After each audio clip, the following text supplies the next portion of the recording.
থেকে 3 মিনিটের একটি ছোট গল্প শুনে যাবেন, আশা করি ভালো লাগবে। একটি ছেলে খুবই সাদাসিধা ছিল। সে একটি দোকানে চাকরি করত। ছেলেটির বেতন ছিল মাত্র 5,000 টাকা। ছেলেটির দোকানের সামনে দিয়ে প্রতিদিন একটি মেয়ে স্কুলে যেত। মেয়েটি প্রতিদিন বোরকা পরে যেত, কিন্তু প্রায়ই মুখটা খোলা থাকতো। একদিন হঠাৎ করে ছেলেটির নজর পড়লো মেয়েটির দিকে। এভাবে বেশ কয়েকদিন যাবার পর মেয়েটি বুঝতে পারলো ছেলেটি তাকে লক্ষ্য করে। মেয়েটিও বাঁকা চোখে ছেলেটির দিকে তাকাতে শুরু করলো। ছেলেটি মেয়ের চলাফেরা দেখে মুগ্ধ হলো।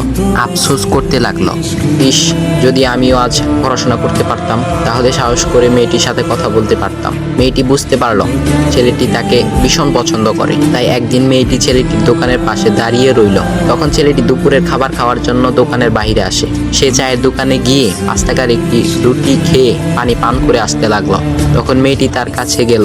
তুমি ভাত খেলে না, রুটি দিয়ে পেট ভরবে? তখন ছেলেটি মেয়েটিকে দেখে অবাক হয়ে গেল। তখন ছেলেটি বলল, আমি ভাত খেলে আমার মা, বাবা আর ছোট বোনকে কি খাওয়াবো? মেয়েটি শিক্ষিত, তাই অল্পতেই বুঝে গেল। সে হাত ধরে বলতে লাগলো, তাহলে তুমি যে আমাকে পছন্দ করো, আমাকে কি খাওয়াবে? তখন ছেলেটি বলল, আমি তো তোমাকে আপন করে পাওয়ার জন্য দেখি না, কারণ সে যোগ্যতা আমার নেই। তবে এটা সত্যি যে তোমাকে দেখলে আমার খুব ভালো লাগে, তাই দেখি। মেয়েটি ছেলেটির কথা শুনে চোখের পানি ধরে রাখতে পারলো না। সে বুঝে গেল ছেলেটির চরিত্র ও ভাবনা অনেক সুন্দর। সেদিন মেয়েটি চলে গেল। বাসায় গিয়ে রাত্রিবেলা মেয়েটি অসুস্থ হয়ে পড়ল। পরে তাকে ডাক্তারের কাছে নিয়ে আসা হলো। বলা হলো মেয়েটার 2টি কিডনি নষ্ট হয়ে গেছে। তখন মেয়ের বাবা ফোন করলো তার বন্ধুর ছেলেকে, যার সাথে বিয়ে দেওয়ার জন্য সে পাগল। কিন্তু মেয়েটি তার বাবার পছন্দের ছেলেকে বিয়ে করতে রাজি না, কারণ সে ছেলেটি টাকা থাকলেও কি হবে, তার চরিত্র খারাপ, সে লোভী। এদিকে মেয়েটির কোনো লোভ ছিল না। যাই হোক, হবু জামাই আসার পর তাকে সব খুলে বলল, তোমার থেকে একটি কিডনি খুলে আমার মেয়েকে দাও। তুমি তো বলছো আমার মেয়েকে তুমি অনেক ভালোবাসো, তাকে পেলে তুমি ভালো হয়ে যাবে, তাহলে আজ পরীক্ষা দাও। তখন ছেলেটি বলল, আমি আপনার রোগা মেয়েকে বিয়ে করতে পারবো না, আমার কি সুস্থ মেয়ের অভাব নাকি? এ বলে সে চলে গেল। বাবা তখন কেঁদে কেঁদে মেয়ের কাছে সব খুলে বলল। মেয়েটি বলল, বাবা তুমি কেঁদো না, একটা পথ এখনো আছে। আমাদের সামনে মোড়ে বড় একটা দোকান আছে না, তুমি সেখানে যাও। সেখানে যে তাইয়ুব নামের একটা ছেলে আছে, তাকে নিয়ে আসো, আমার কথা বলো। তখন মেয়েটির বাবা ছেলেটিকে নিয়ে আসলো।